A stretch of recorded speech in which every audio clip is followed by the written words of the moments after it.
Hello guys, welcome back to my YouTube channel.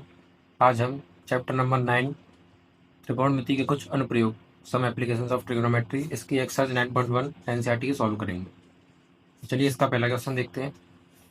इसमें कह रहा है सर्कस का एक कलाकार एक 20 मीटर लंबी डोर पर चढ़ रहा है जो अच्छी तरह से तनी हुई है और भूमि पर सीधे लगे खंभे के शिखर से बंधा हुआ है। यदि भूमि स्तर के साथ डोर द्वारा बनाया गया कोण 30 डिग्री का हो तो खंभे की ऊंचाई ज्ञात कीजिए। यहाँ पे हमें फिगर दे रखा है ये, तो चलिए इसको बना लेता हूँ।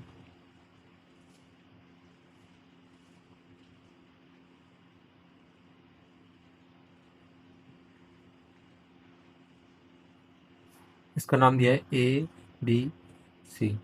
ये एंगल 30 डिग्री दिया है और ये रस्सी जो है वो 20 मीटर की है।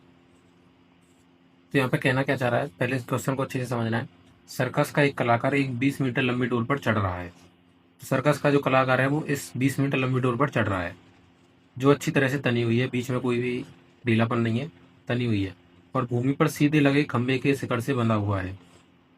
भूमि पर ये वाला जो खंभा खड़ा है इसके शिखर से ये बंधी हुई है। यदि भूमि स्तर के साथ डोर द्वारा बनाया गया कोण 30 डिग्री है, तो ये भूमि स्तर के साथ इसके द्वारा बनाया गया कोण 30 डिग्री है। वो तो खंभे की ऊंचाई ज्ञात कीजिए, तो इस खंभे की हमें ऊंचाई ज्ञात करनी है। मान लेते हैं इसकी ऊंचाई जो है वो h है। इसको आप लिखना है माना खंभे की ऊंचाई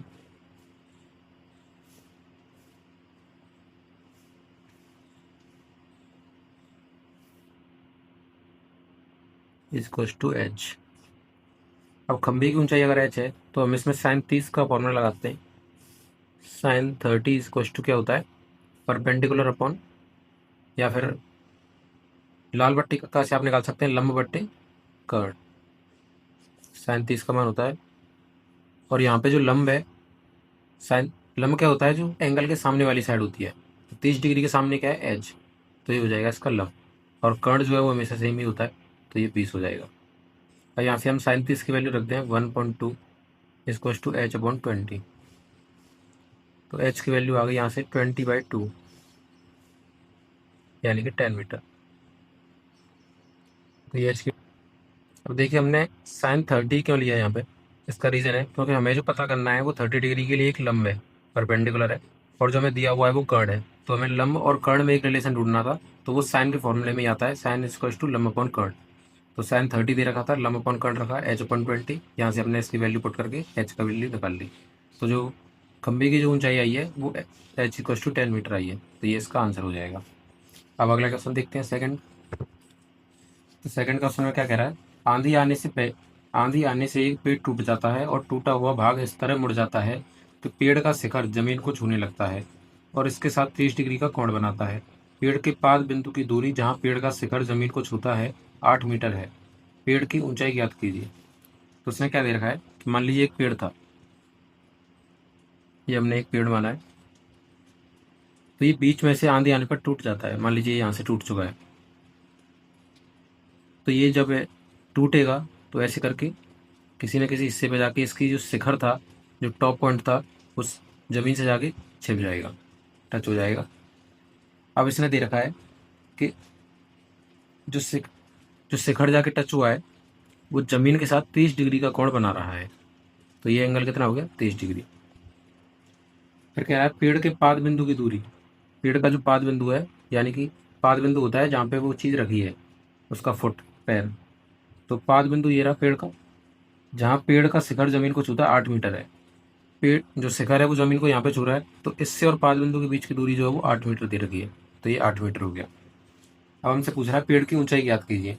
तो पेड़ की ऊंचाई कितनी थी, मान लेते हैं ये वाली जो पेड़ की टूटने के बाद जो ऊंचाई रह गई वो स्मॉल एच है, ठीक है।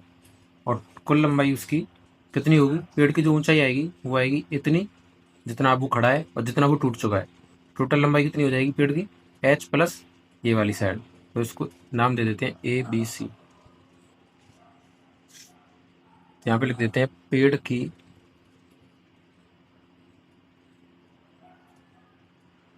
कुल ऊंचाई is to AB plus AC, जो खड़ा है प्लस जो टूट चुका है। तो ये हमें निकालना है। अब लिख लेते हैं माना AB इज टू एच।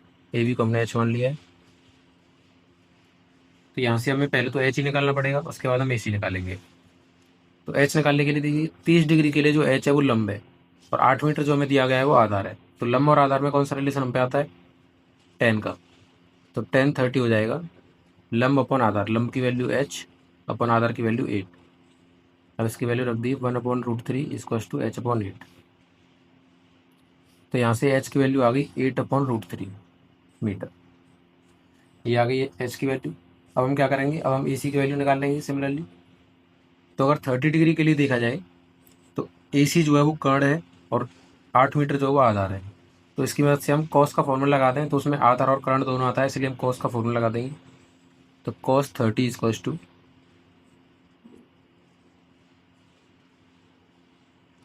तो cos 30 की वैल्यू क्या होगी, आधार यानी कि 8 अपॉन जो कर्ण है वो है ए सी। तो यहाँ से ए सी की जो वैल्यू आएगी, पहले cos 30 की वैल्यू रख देते हैं √3/2 इक्वल्स टू 8 अपॉन ए सी।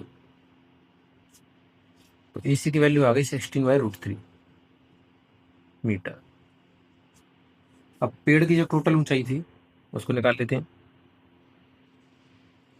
पेड़ की कुल ऊंचाई तो कितनी थी, जितना टूटने के बाद खड़ा है प्लस जितना पार्ट टूट चुका है, दोनों को जोड़ देंगे तो पेड़ की टोटल ऊंचाई आ जाएगी, यानी कि A B plus A C. A B की वैल्यू आई है 8/√3 यानी कि एच, प्लस ए सी की वैल्यू आई है 16/√3। नीचे √3 सेम है तो ऊपर जोड़ देंगे सीधा 24/√3। अब इसमें क्या करना है आपको, इसको रेशनलाइज कर लेना है, परिमयीकरण करना है इसका, √3 ऊपर और √3 नीचे। तो इसका मल्टीप्लाई करने पर हो जाएगा 24√3 बाई और नीचे आ जाएगा 3। अब 3 से 24 को डिवाइड करेंगे तो 8 बार जाएगी, तो इसका आंसर आ जाएगा 8√3 मीटर। तो पेड़ की टोटल ऊंचाई कितनी है, 8√3 मीटर। तो समझ में आ गया होगा। अब अगला सवाल देखते हैं इससे। तो थर्ड क्वेश्चन को देखते हैं। एक ठेकेदार बच्चों को खेलने के लिए एक पार्क में 2 फिसलन पट्टी लगाना चाहती है। 5 वर्ष से कम उम्र के बच्चों के लिए वह एक ऐसी फिसलन पट्टी लगाना चाहती है जिसका शिखर 1.5 मीटर की ऊंचाई पर हो और भूमि के साथ 30 डिग्री के कोण पर झुका हुआ हो, जबकि इससे अधिक उम्र के बच्चों के लिए वह 3 मीटर की ऊंचाई पर एक अधिक ढाल की फिसलन पट्टी लगाना चाहती है जो भूमि के साथ 60 डिग्री का कोण बनाती हो। प्रत्येक स्थिति में फिसलन पट्टी की लंबाई क्या होनी चाहिए। देखिए उसने क्या कहा है, एक फिसलन पट्टी बनानी है, 2 फिसलन पट्टी बनानी है, एक 5 वर्ष से कम उम्र के बच्चों के लिए और एक उससे ज़्यादा उम्र के बच्चों के लिए।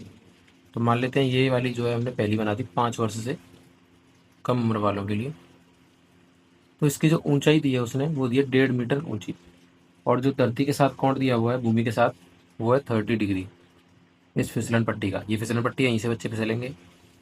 अब ऐसे ही उसने जो 5 वर्ष से बड़े बच्चे हैं उनके लिए एक बड़ी वाली फिसलन पट्टी बनाई है।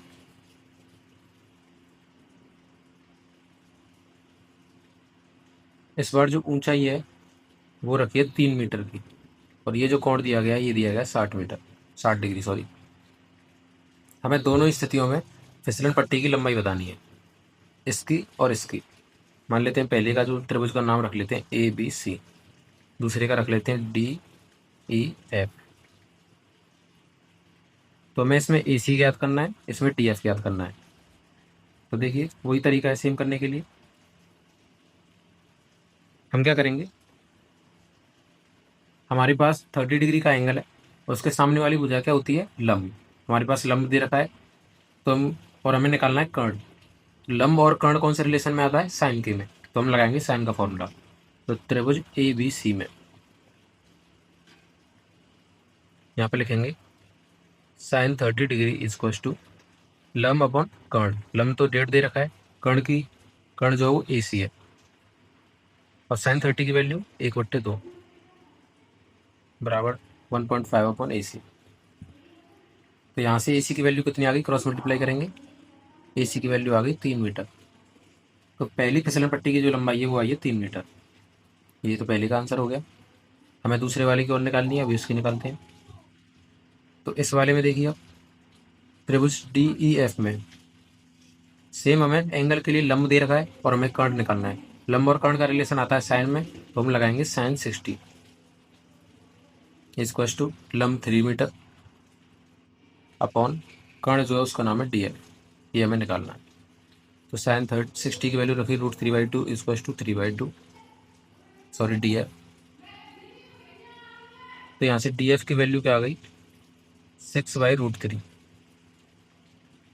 क्रॉस मल्टीप्लाई करेंगे तो डी एफ की वैल्यू आएगी 6/√3, या फिर ऊपर नीचे √3 का मल्टीप्लाई करके यानी परमीकरण करके ये आंसर आ जाएगा 2√3।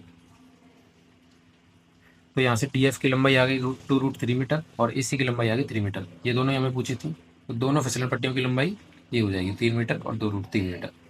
ठीक है, तो ये सब क्वेश्चन भी सिंपल ही था, वही तरीका था जो पहले क्वेश्चन में लग रहा था, बाकी सब सेम ही है। तो समझ में आ गया होगा, थैंक यू। और समझ में आ गया है तो लाइक ज़रूर कर देना और शेयर और सब्सक्राइब करना मत भूलना। चलिए अब चलते हैं।